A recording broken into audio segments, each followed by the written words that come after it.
ಲೈಂಗಿಕ ದೌರ್ಜನ್ಯಕ್ಕೆ ಒಳಗಾಗಿರುವ ಮಹಿಳೆಯರಿಗೆ ಸಾಂತ್ವನದ ಮೂಲಕ ಆತ್ಮಸ್ಥೈರ್ಯ ತುಂಬುವ ಕೆಲಸಕ್ಕೆ ಮುಂದಾಗಬೇಕು ಎಂದು ಶಾಸಕಿ ನಾಯನಾ ಮೋಟಮ್ಮ ಹೇಳಿದರು. ಖಾಸಗಿ ಕಾರ್ಯಕ್ರಮದ ಅಂಗವಾಗಿ ಬೇಲೂರಿಗೆ ಬಂದಂತಹ ಸಂದರ್ಭದಲ್ಲಿ ಸುದ್ದಿಗಾರರೊಂದಿಗೆ ಮಾತನಾಡಿದ ಅವರು, ಇಡೀ ರಾಜ್ಯವೇ ತಲೆ ತಗ್ಗಿಸುವಂತಹ ಕೃತ್ಯ ಇದು. ಇದರಲ್ಲಿ ಯಾರೇ ಬಲಾಢ್ಯರಾದರೂ ಸಹ ಅವರಿಗೆ ತಕ್ಕ ಶಾಸ್ತಿ ಆಗಬೇಕು. ಸುಸಂಸ್ಕೃತ ರಾಜಕಾರಣ ಕುಟುಂಬದಿಂದ ಬಂದಿರುವಂತಹ ಇಂತಹ ವ್ಯಕ್ತಿ ಸಂಸದರಾಗಲು ಯೋಗ್ಯತೆ ಇಲ್ಲ. ಯಾಕಂದ್ರೆ ಕೇವಲ ಸಭೆ ಸಮಾರಂಭಗಳಲ್ಲಿ ಮಹಿಳೆಯರ ಪರವಾಗಿ ನಾವಿದ್ದೇವೆ.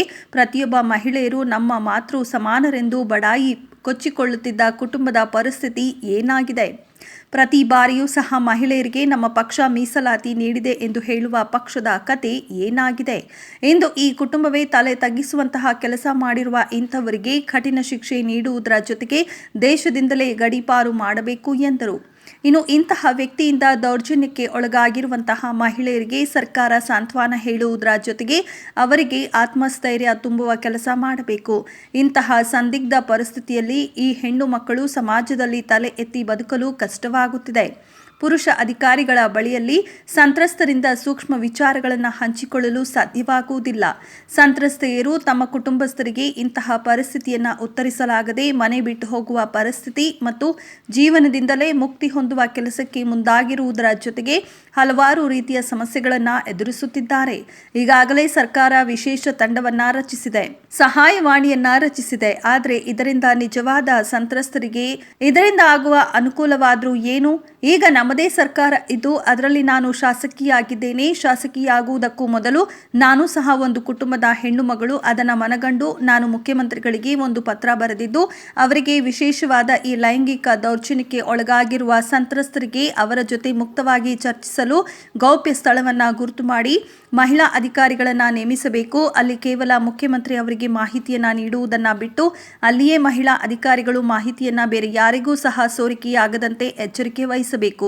ಹೀಗೆ ಹತ್ತಾರು ವಿಷಯಗಳ ಬಗ್ಗೆ ಮುಖ್ಯಮಂತ್ರಿಗೆ ಪತ್ರ ಬರೆದಿದ್ದೇವೆ. ಇಲ್ಲಿ ಯಾರೋ ಒಬ್ಬರ ಹಿತಾಸಕ್ತಿಗಾಗಿ ಹೆಣ್ಣು ಮಕ್ಕಳನ್ನ ಬೀದಿಗೆ ತರುವುದು ತಪ್ಪು. ದಯಮಾಡಿ ಈ ಪ್ರಕರಣದಲ್ಲಿ ಆರೋಪಿಯಾಗಿರುವ ಸಂಸದ ಪ್ರಜ್ವಲ್ ರೇವಣ್ಣನವರ ಮೇಲೆ ಕಠಿಣ ಶಿಕ್ಷೆ ಆಗಬೇಕು. ಕಠಿಣ ಶಿಕ್ಷೆಗೆ ಗುರಿಪಡಿಸಬೇಕು. ಇದು ಯಾವುದೇ ರಾಜಕೀಯ ಪ್ರೇರಿತವಾದ ವಿಷಯವಲ್ಲ. ಇಂತಹ ವಿಷಯಗಳನ್ನು STI ಇಂದ ಪೂರ್ಣ ಸತ್ಯತೆಯಿಂದ ಹೊರಹಾಕಬೇಕು ಎಂದು ಮನವಿ ಮಾಡಿದರು.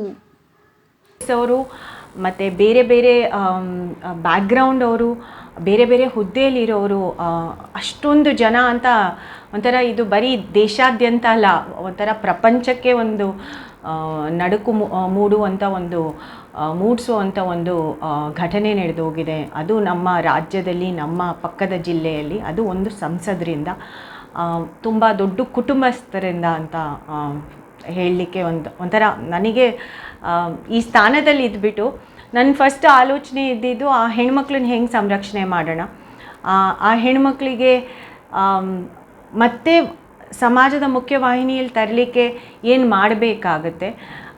ಫಸ್ಟ್ ಒಂದು ಮಹಿಳೆಯಾಗಿ ಯೋಚನೆ ಮಾಡಿದೆ, ಆಮೇಲೆ ಶಾಸಕಿಯಾಗಿ ಯೋಚನೆ ಮಾಡಲಿಕ್ಕೆ ಶುರು ಮಾಡಿದೆ. ಯಾವ ರೀತಿ ನನ್ನ ಧ್ವನಿ ಎತ್ತಲಿ, ಎಲ್ಲಿ ನಾನು ಧ್ವನಿ ಎತ್ತಲಿ. ನನಗೆ ಎಲ್ಲದಕ್ಕಿಂತ ಹೆಚ್ಚಾಗಿ ಯಾವುದೇ ರಾಜಕೀಯ ಇರಬಹುದು, ಯಾವುದೇ ಒಂದು ಕಾನೂನು ಇರಬಹುದು, ಅದನ್ನು ಹೊರತುಪಡಿಸಿ ನಾನು ಈ ಹೆಣ್ಣುಮಕ್ಳ ಬಗ್ಗೆ ವಿಚಾರ ಮಾಡಲಿಕ್ಕೆ ಶುರು ಮಾಡಿದೆ.